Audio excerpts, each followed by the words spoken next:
Hello दोस्तों, आप सभी लोगों को तो पता ही है कि हम लोग सीडीपी के 1000 क्वेश्चंस की सीरीज कर रहे हैं और आज की हमारी क्लास नंबर 4 है। जिन्होंने पिछली 3 क्लासेस को नहीं देखा है, डिस्क्रिप्शन में लिंक है, तो वहां से जाकर देख सकते हैं। तो दोस्तों, यदि आपको आज की क्लास और पिछली क्लासेस का आपको पीडीएफ चाहिए तो आप हमारे टेलीग्राम के चैनल से ज्वाइन हो सकते हैं, जिसका लिंक आपको डिस्क्रिप्शन में मिल जाएगा। चलिए तो दोस्तों देख लेते हैं आज की क्लास का। हम फर्स्ट क्वेश्चन को देखेंगे, वन लाइनर क्वेश्चन को करेंगे। वंशानुक्रम से संबंधित प्रयोग चूहों पर किसने किया? तो दोस्तों देखिएगा, चूहों पर प्रयोग तो किसने किया? स्किनर जी ने भी किया है। और उन्होंने कौन सा सिद्धांत प्रतिपादित किया है? क्रिया प्रसूत का सिद्धांत को प्रतिपादित किया है। लेकिन यहाँ पर वंशानुक्रम से संबंधित प्रयोग चूहों पर किसने किया है? ठीक है ना, इस वर्ड को याद रखना, वंशानुक्रम। ठीक है ना, तो वंशानुक्रम से संबंधित प्रयोग किसने किया है? तो वह किया मेंडल ने, जिनका पूरा नाम है ग्रेगर जॉन मेंडल। आगे देख लेंगे, नेक्स्ट क्वेश्चन को देखेंगे। किशोर अवस्था प्रारंभ होती है। तो दोस्तों किशोर अवस्था कब प्रारंभ होती है?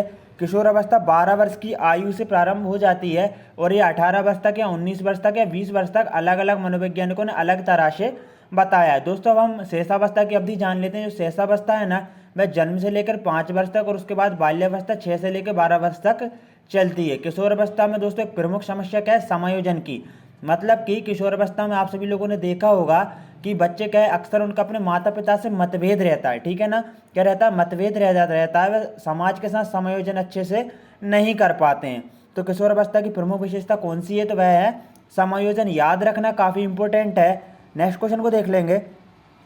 ए बायोग्राफिकल स्केच ऑफ इन्फेंट किसने लिखी? दोस्तों ये एक बुक है और बुक से रिलेटेड क्वेश्चंस बिल्कुल आ ही जाते हैं। ए बायोग्राफिकल स्केच ऑफ इन्फेंट किसने लिखी है? तो यह चार्ल्स डार्विन जी ने लिखी है। याद रखना, काफ़ी इंपॉर्टेंट है। विकास में वृद्धि से क्या तात्पर्य है? तो दोस्तों देखिएगा, विकास में वृद्धि से क्या तात्पर्य है? आकार, सोच, समझ और कौशलों में वृद्धि। ठीक है ना, विकास में वृद्धि का यही तात्पर्य है। और दोस्तों जो विकास है ना, वह निरंतर चलता रहता है। जब एक बालक गर्भ में होता है, ठीक है ना, तभी से स्टार्ट हो जाता है, गर्भाधान के समय से, और मृत्यु पर मतलब मृत्यु तक चलता रहता है। तो दोस्तों इन चीज़ों को याद रखना, क्योंकि काफ़ी इंपॉर्टेंट है। और जो विकास है ना, सिर से पैर की ओर होता है और केंद्र से बाहरी भागों की ओर भी होता है। यह भी एक क्या है, एक मतलब कि जो विकास है ना, उसके सिद्धांत है दोस्तों। ठीक है ना, निरंतर चलता है सिर से पैर की ओर, जिसको कि सिफेलोकोडल कहा जाता है, और केंद्रीय भाग से बाहरी मतलब बाहरी भागों की ओर उसको क्या, प्रॉक्सिमिक डिस्टल कहा जाता है। याद रखना, ये जो कुछ इंपॉर्टेंट क्वेश्चन दोस्तों हम आपको जो मतलब कि क्लास है उसके अतिरिक्त बता रहे हैं,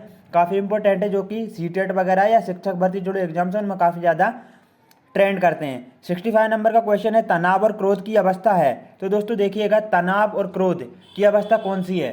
शेषावस्था है, बाल्यावस्था या फिर किशोर अवस्था है? तो दोस्तों जैसा कि हम बात कर चुके हैं कि जो किशोर अवस्था है उसमें क्या होता है, एक मतलब जो बच्चे उनके माता पिता के साथ क्या मतभेद होता रहता है। ठीक है ना, फ्यूचर का सोचते रहते हैं, मतलब फ्यूचर में भाई जॉब का, ठीक है, शादी वगैरह का, इन सब चीज़ों के बारे में क्या एक बालक जो रहता है ना किशोर अवस्था में सोचता रहता है, तो वह तनाव में रहता है। ठीक है ना, और क्रोध वगैरह भी करता रहता है यदि उसकी मन की इच्छा पूरी नहीं होती। तो किशोर अवस्था की प्रमुख विशेषता है तनाव और क्रोध की अवस्था। ठीक है ना, तूफान की अवस्था किसने कहा है किशोर अवस्था को? स्टैनली हल ने कहा है। ठीक है ना, संघर्ष की अवस्था भी किसने कहा? स्टैनली हल जी ने ही कहा है। नेक्स्ट क्वेश्चन को देखेंगे, बालक का विकास किसका परिणाम है? तो दोस्तों बालक का जो विकास है ना, एक बालक का विकास वंशानुक्रम, मतलब कि अपने माता पिता या पूर्वजों से एक बच्चे को जो गुण प्राप्त होते हैं, जैसे कि उसको आपने देखा होगा अक्सर क्या होता है, यदि किसी के माता पिता, ठीक है ना, गोरे हैं तो उनका बच्चा भी गोरा होगा। ठीक है ना, थोड़े काले हैं तो उनका सांवले हैं, तो उसी प्रकार से उनके बच्चे का रंग भी होता है।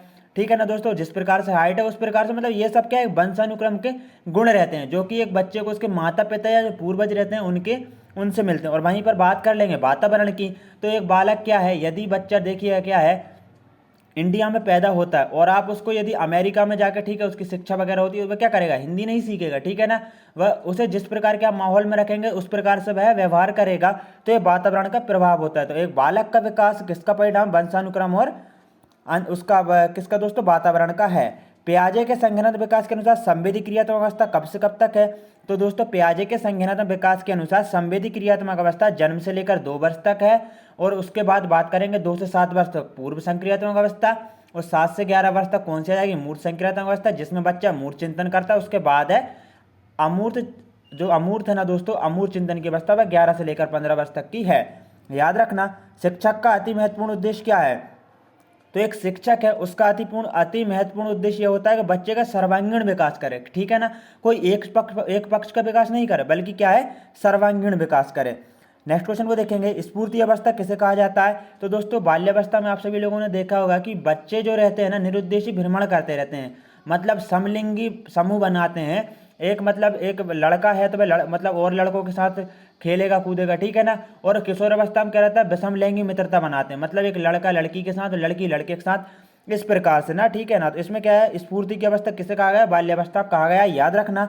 वातावरण वह बाहरी शक्ति है जो हमें प्रभावित करती है, किसने कहा है दोस्तों। यहाँ पर परिभाषाओं से रिलेटेड क्वेश्चंस आ जाते हैं। ये कथन किसका है, वातावरण वह बाहरी शक्ति है जो हमें प्रभावित करती है, रॉस जी का है। किसका है, रॉस जी का है। नेक्स्ट क्वेश्चन को देखेंगे दोस्तों। नेक्स्ट क्वेश्चन देखने से पहले हम आपको एक गुड न्यूज़ दे देते हैं कि गाइज हम लोगों का क्या है, AKS GS रिसर्च सेंटर एक न्यू चैनल लॉन्च हो गया है। आपको डिस्क्रिप्शन में लिंक मिल जाएगा, तो आप उससे भी उतना ही प्यार दें जितना कि आप सभी लोगों ने AKS करियर को दिया। आशा करते हैं दोस्तों आप इतना ही सपोर्ट करेंगे जितना कि आपने AKS करियर को सपोर्ट किया। चलिए नेक्स्ट क्वेश्चन को देख लेंगे। विकास कभी न समाप्त होने वाली प्रक्रिया या विचार किससे संबंधित है। तो दोस्तों ये निरंतरता का सिद्धांत है। क्यों है, क्योंकि विकास कभी समाप्ति नहीं होता है। एक बच्चा जब गर्भधारण मतलब गर्भ में आता है उसकी मृत्यु तक चलता ही रहता है, ठीक है ना। तो ये निरंतरता का सिद्धांत है। मैकडूगल के अनुसार मूल प्रवृत्ति जिज्ञासा का संबंध संवेग कौन सा है, ठीक है ना। मैकडूगल जी ने 14 संवेग बताए हैं, ठीक है ना। कितने बताए हैं, 14 संवेग बताए। तो मैकडूगल के अनुसार मूल प्रवृत्ति जिज्ञासा का संबंध कौन सा है, तो वह आश्चर्य है, ठीक है ना। जिज्ञासा का कौन सा है दोस्तों, मूल प्रवृत्ति का संबंध आश्चर्य से है और भय का पलायन से। याद रखना। ब्रिजेश के अनुसार उत्तेजना भाग है। तो दोस्तों जो ब्रिजेश है उनके अनुसार जो उत्तेजना वह संवेगात्मक विकास का भाग है। नेक्स्ट क्वेश्चन देखेंगे, बुद्धि परीक्षण निर्माण के जन्मदाता कौन है। तो बुद्धि परीक्षण के निर्माण के जन्मदाता अल्फ्रेड बिने हैं। और अल्फ्रेड बिने जी ने एक तत्व बुद्धि का सिद्धांत दिया, दो तत्व बुद्धि का सिद्धांत, तीन तत्व बुद्धि का सिद्धांत किसने दिया, स्पीयरमैन जी ने दिया। और वहीं पर बात करेंगे बहुतत्व बुद्धि का सिद्धांत किसने दिया, एडवर्ड ली थॉर्नडाइक जी ने दिया। वहीं पर बहुबुद्धि का सिद्धांत किसने दिया, हार्वर्ड गार्डनर जी ने दिया। याद रखना। नेक्स्ट क्वेश्चन है, छोटा शिशु खिलौने तथा अन्य वस्तुओं को फेंककर उसके भागों को अलग करके किस भाव को दर्शाता है। तो दोस्तों वह जिज्ञासा को दर्शाता है। क्यों, क्योंकि छोटे खिलौने को देखता है उसको तोड़ेगा, ठीक है ना। एक जिज्ञासा ही उसके मन में जिज्ञासा, इसको तोड़ने से क्या होगा, ठीक है ना। तो यह जिज्ञासा को दर्शाता है। किशोर अवस्था की अवधि कब से कब तक है दोस्तों, देखिएगा 12 से 19 वर्ष भी है, 12 से 18 वर्ष भी। क्योंकि दोस्तों कई मनोवैज्ञानिकों ने इसकी अवधि बताई, किसी ने 12 से 19, किसी ने 12 से 20, किसी ने 12 से 18, इस प्रकार से। नेक्स्ट क्वेश्चन को देखेंगे, किस आयु काल में मानसिक विकास अपनी उच्चतम सीमा पर पहुंच जाता है। तो दोस्तों 15 से 20 वर्ष की आयु में जो मानसिक विकास है ना वह अपनी उच्चतम सीमा पर पहुंच जाता है। बच्चे का पहला शिक्षक कौन होता है। तो बच्चे का देखिएगा ये ऑप्शन पर डिपेंड करेगा, ठीक है ना। यदि ऑप्शन में दोस्तों आपको माता अकेला दिया है तो आप माता को भी लगा देंगे, ठीक है ना। तो बच्चे का जो पहला शिक्षक होता है ना वह माता और पिता होते हैं, ठीक है दोस्तों। जैसे कि मैं आपको ऑप्शन देता हूँ, एक मतलब बच्चे का पहला शिक्षक कौन है, या शिक्षक है उसके विद्यालय का, ठीक है, उसके दोस्त हैं या पास पड़ोसी या फिर माता पिता हैं। तो इस प्रकार से माता पिता सही हो जाएगा। यदि इसमें पिता ऑप्शन नहीं भी होता, माता होता, तो माता सही हो जाता। नेक्स्ट क्वेश्चन देख लेंगे, भारत सरकार ने बच्चों के लिए मुफ्त और अनिवार्य शिक्षा अधिकार अधिनियम वर्ष डैश में लागू किया। तो दोस्तों यह 2009 में लागू किया था।